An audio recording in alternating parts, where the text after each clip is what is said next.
La enigmática vida de Aristóteles Onassis. Bifurcados. Aristóteles Onassis, el magnate naviero más famoso y millonario del mundo, pasó los últimos años de su vida con una extraña enfermedad.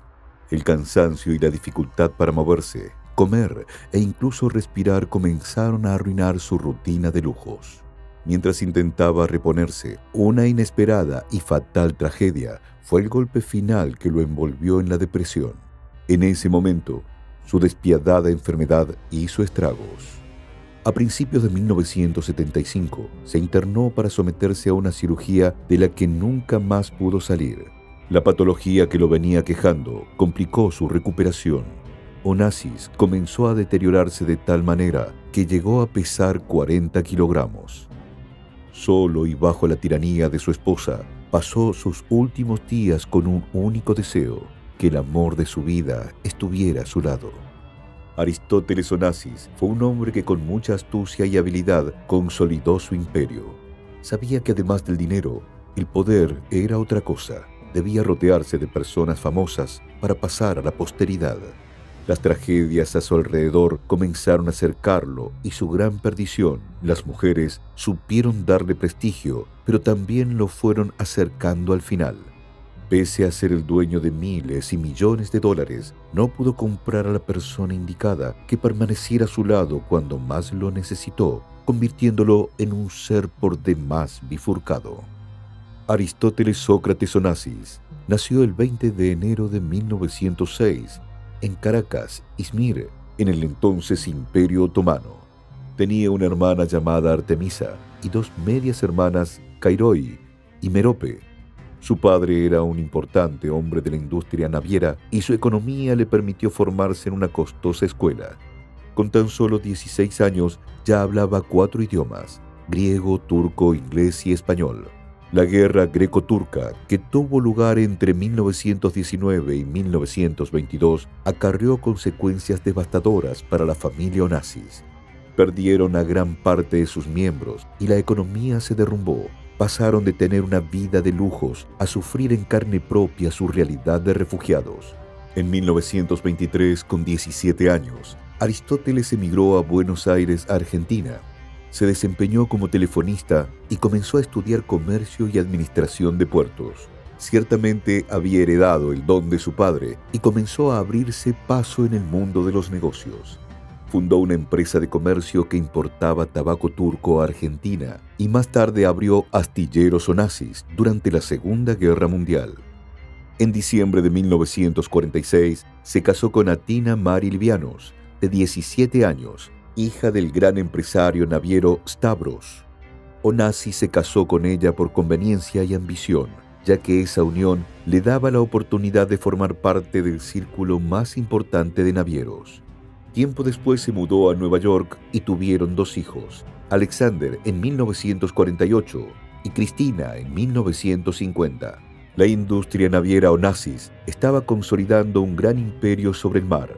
Montó oficinas en Nueva York, Atenas, Buenos Aires y Mónaco, y supo aprovechar todas las oportunidades que se abrían a su paso.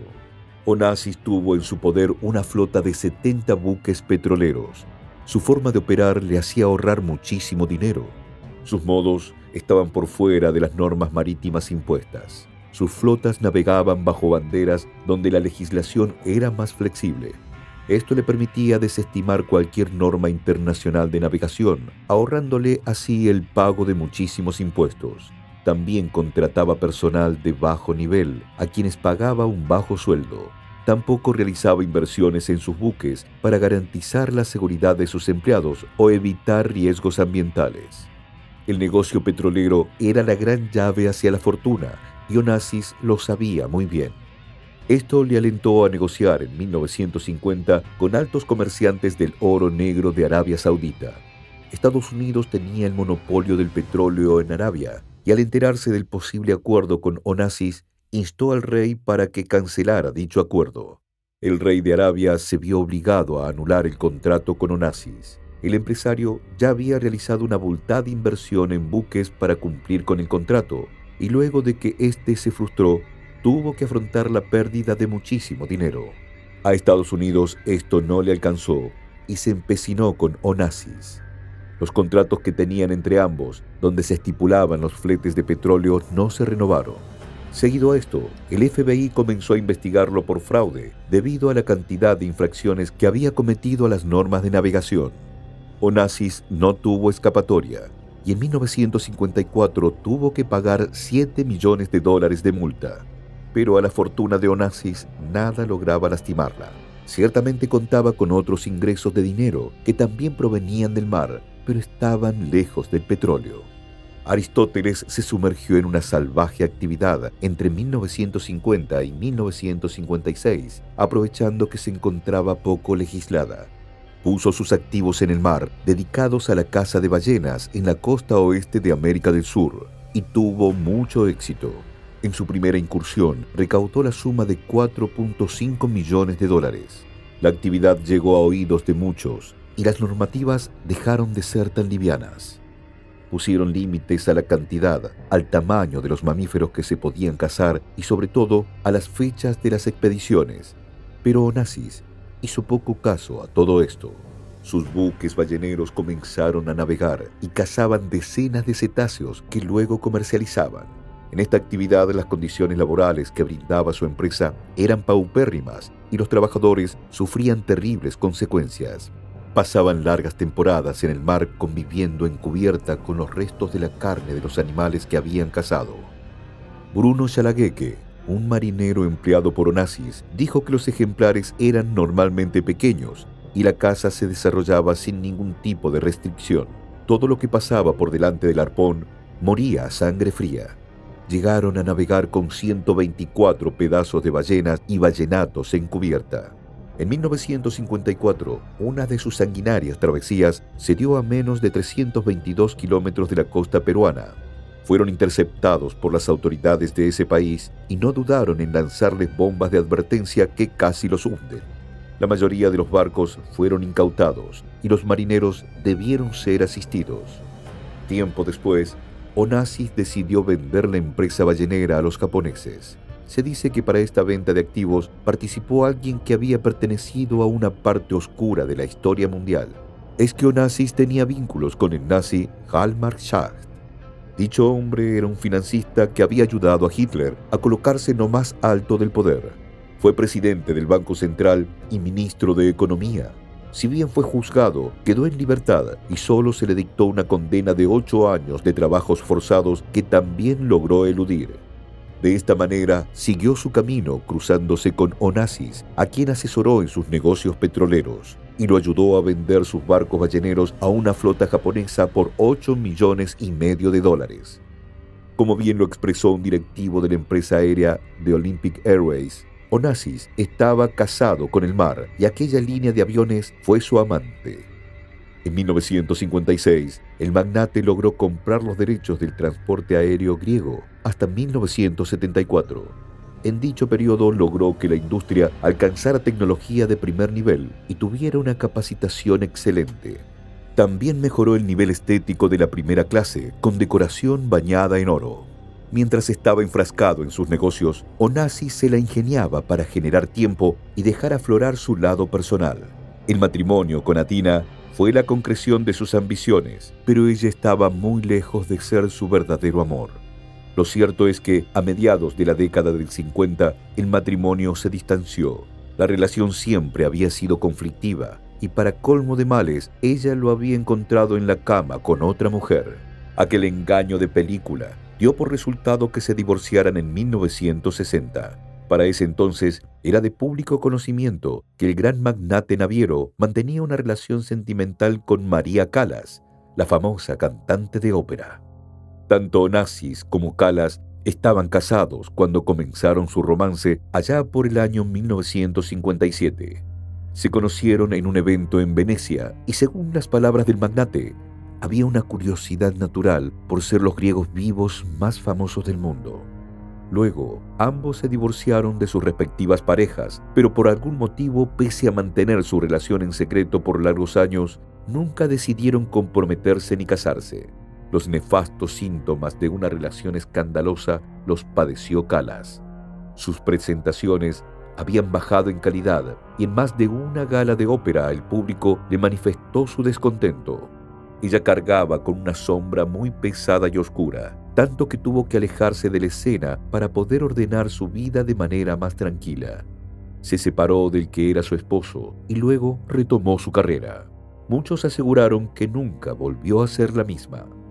Onassis continuó armando senderos paralelos y en octubre de 1968 nuevamente dio el sí con una mujer viuda y súper famosa. Onassis era amigo de Jacqueline Kennedy y luego de un tiempo él le propuso matrimonio. Previo firmaron un contrato prenupcial de 170 cláusulas. En el mismo quedó estipulado que, si se separaban, ella se quedaría con un tercio del patrimonio de Onassis. Por su lado, Jacqueline solicitó mantener el apellido Kennedy. Jacqueline era un ícono de la moda, admirada por su belleza y elegancia, y como tal debía asegurarse no perder riquezas con su nuevo matrimonio. Pero, al mismo tiempo, buscaba desesperadamente a alguien que la defendiera. Luego de haber sufrido el asesinato de su esposo, el presidente John Fitzgerald Kennedy y de su cuñado creyó que estaban atentando contra toda la familia. Temía por sus hijos y quizás esa fue la verdadera razón de su matrimonio con el magnate: protección. A pocas semanas de la unión, Onassis se fue porque tenía negocios urgentes que atender, dejando a Jacqueline sola en Nueva York. Pero los asuntos urgentes se trataban de María Callas. Ella estaba muy enojada por el casamiento de Onassis y pese a que intentó distanciarse definitivamente de él, volvieron a estar juntos. Una vez por mes, él volaba desde Nueva York a París para encontrarse con ella. Onassis nunca estuvo preocupado por mantener oculto su affair y los paparazzis disfrutaban de ello, fotografiándolos en cuanta oportunidad tenían. Esto generó una profunda ira en Jacqueline, quien quedaba absolutamente expuesta y humillada. Onassis sabía que su verdadero amor era María Callas y había actitudes de Jacqueline que lo enojaba mucho. Kennedy gastaba enormes cantidades de dinero en prendas de vestir, en remodelaciones de su mansión y en todo lo que se le antojara. Onassis quería divorciarse de ella, pero intentaba que fuera de una manera que no lo perjudicara. Onassis se encontraba tironeando entre esta situación sentimental y que en el último de los casos también podría afectar su imagen y al mundo de los negocios. Pero, apartándose de su vida privada, sí existió un suceso que le generó un fuerte escándalo. Como dijimos antes, Onassis eludía todas las normas marítimas vigentes y al encontrarse tan al límite, fue protagonista de una catástrofe sin precedentes. En febrero de 1970, el buque petrolero SS Arrow de la empresa Onassis chocó contra una piedra de la bahía de Dartmouth, Nueva Escocia. 10.000 toneladas de petróleo cayeron en el mar. Verdaderamente fue una catástrofe. Por desgracia, lo que agravó más la situación fue la imposibilidad de extraer el petróleo derramado por barcos de salvamento. La marea negra tenía una extensión de 350 kilómetros de costa y las nefastas consecuencias económicas la pagaron los pescadores. El daño en el medio ambiente era incalculable. La investigación del accidente la llevaron a cabo autoridades canadienses. El resultado puso de manifiesto las malas condiciones que tenía el buque. El radar no funcionaba y la brújula lo hacía de manera incorrecta. Por supuesto que el personal a bordo no estaba calificado para desempeñarse en esos puestos. Todo eso formaba parte de la manera en que Onassis conducía su empresa y en lo que decidía ahorrar para abultar su fortuna. El patrimonio de Onassis era tan grande que dividía su tiempo viviendo en 6 ostentosas residencias: un apartamento de 15 habitaciones en Nueva York, una estancia en New Jersey, un apartamento en París, una casa en Atenas, una casa en una isla privada griega Scorpios que mide 2.1 kilómetros cuadrados y un yate al cual Onassis llamó Cristina. Sus bienes eran la razón por la cual deseaba separarse de Jacqueline sin descuidar su patrimonio. Fue entonces cuando en 1971 ocurrió un escándalo que Onassis quiso utilizar para divorciarse. Jacqueline fue fotografiada por paparazzis tomando sol, desnuda, en la isla Scorpios. Fue un escándalo total que dañó la imagen de la mujer. Muchos en su momento aseguraron que el suceso fue pergeñado por el propio Onassis. dado que resultaba sospechoso que 10 personas ingresaran en la isla privada sin que nadie los detectara y que encima fueran hasta donde ella tomaba sol desnuda para sacarles fotos. De todas formas, el divorcio no se llevó a cabo y así se frustró el deseo de Onassis de quitar de su camino a Kennedy, para finalmente poder comprometerse con su gran amor, María Callas. Pero en la vida del magnate todavía no había ocurrido lo peor, y lo que en definitiva lo instaló como un hombre al cual lo rodeaban las muertes prematuras. En 1971, Atina, la ex esposa de Onassis, se casó con su ex cuñado, el ex esposo de su hermana que había fallecido por una sobredosis de barbitúricos. Tan solo 3 años después, ella también moriría en su mansión de París con tan solo 45 años. Increíblemente, su deceso también fue por causa de drogas. En 1973, Onassis sufrió otra gran pérdida, que muchos aseguran terminaría con su propia vida. Su hijo, Alexander, estaba a cargo de la línea aérea Olympic, empresa que manejó la familia Onassis hasta 1974. Amaba volar y tenía 1.500 horas de vuelo acumuladas, pero curiosamente no podía convertirse en piloto porque tenía un problema en su visión. El 23 de enero de 1973 viajaba como pasajero en su jet privado e inesperadamente la aeronave se estrelló en el Aeropuerto Internacional de Atenas. La tristeza inundó la vida de Onassis cuando supo que el cuadro del joven era irreversible. Inclusive evaluó diferentes opciones para prolongar la vida de su hijo. Intentó criogenizar el cuerpo de Alexander para a futuro poder revivirlo. Su círculo íntimo logró que entrara en razón y finalmente decidió embalsamarlo y enterrarlo en la isla de Scorpios. Onassis sostenía que el supuesto accidente había sido en realidad un atentado por parte de la CIA y la dictadura de los generales griegos que buscaban atacar. Pese a sus esfuerzos, nunca pudo comprobarlo. Esta enorme pérdida llevó a Onassis a preparar a su hija Cristina para ser la dueña y única heredera de su imperio. La joven se instaló en Nueva York, donde se nutrió de todo lo necesario para convertirse en una hábil empresaria. Sin embargo, ella tenía una fuerte obsesión que fue empujándola a su fin. Cristina estaba obsesionada con su estética y era posible que sufriera un trastorno alimenticio. Solo quería verse delgada y consumía pastillas de manera excesiva, incluso anfetaminas que con el tiempo le generaron una adicción. Cristina siempre estuvo en el ojo de la tormenta debido a su ostentosa vida y la imposibilidad de formar una familia estable. Se casó 4 veces y en todos los casos se divorció. De la última unión tuvo una hija a la cual llamó Atina en honor a su madre. Aristóteles poseía una enfermedad muy grave diagnosticada un tiempo antes de la muerte de su hijo. No se sabe con exactitud qué era, quizás porque él mismo quiso mantenerlo en secreto. Lo cierto es que con el tiempo se supo que dicha patología era lo que hoy se conoce como miastenia gravis. Es un trastorno autoinmune neuromuscular que afecta a los músculos voluntarios. Los síntomas más visibles son la caída de los párpados, dificultad para respirar, para deglutir o masticar y cualquier tipo de movimiento como caminar, levantarse o manipular objetos.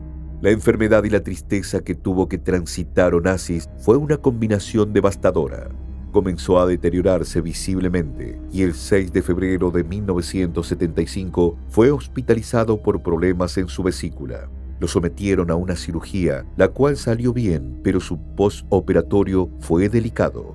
Se lo veía muy desmejorado. La dificultad para alimentarse, producto de su enfermedad, estaba haciendo estragos en su cuerpo. Aristóteles Onassis llegó a pesar 40 kilos mientras estaba internado en el Neuilly-sur-Seine, en Francia. En ese contexto, Jacqueline lo abandonó por completo y se fue de vacaciones a Aspen, no sin antes dejar órdenes expresas para que todo el entorno del magnate prohibiera que María Callas ingresara al hospital. Pese a esto, la cantante de ópera logró verlo por última vez. Muchas versiones aseguran que lo hizo eludiendo la seguridad y accediendo desde un montacargas.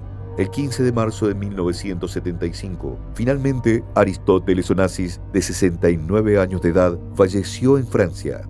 Fue enterrado en su isla Scorpios junto a su hijo. En su testamento dejó a nombre de su hijo Alexander el 45% del patrimonio para establecer una fundación benéfica. El restante quedó a nombre de Cristina. Jacqueline, por su parte, recibió entre 10 y 26 millones de dólares. María Callas se apartó de su carrera en 1974.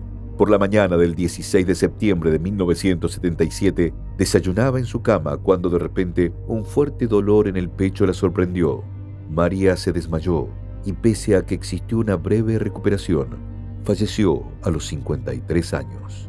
A baja voz se decía que no había soportado el dolor por la muerte de Onassis, aunque existen versiones que aseguran que la cantante de ópera había ingerido gran cantidad de tranquilizantes.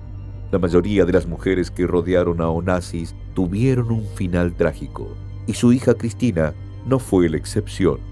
Su obsesión y la adicción que arrastraba desde hacía muchos años finalmente acabaron con ella. 5 años después de la muerte de su padre, le diagnosticaron depresión clínica, lo que hizo que consumiera más pastillas. El 19 de noviembre de 1988 se encontraba en Buenos Aires y una criada la halló en la bañera sin signos vitales. Con apenas 37 años, falleció. Dejaba a su pequeña hija Tina, de 3 años. La causa oficial de su deceso fue un edema pulmonar, aunque se sospechó que el verdadero motivo era una sobredosis de pastillas. Aristóteles Onassis tuvo dinero, poder, fama y varias tragedias que arrasaron con el gran imperio que construyó. Aunque puede decirse que su objetivo se cumplió 50 años después de su muerte, su nombre aún se mantiene vivo.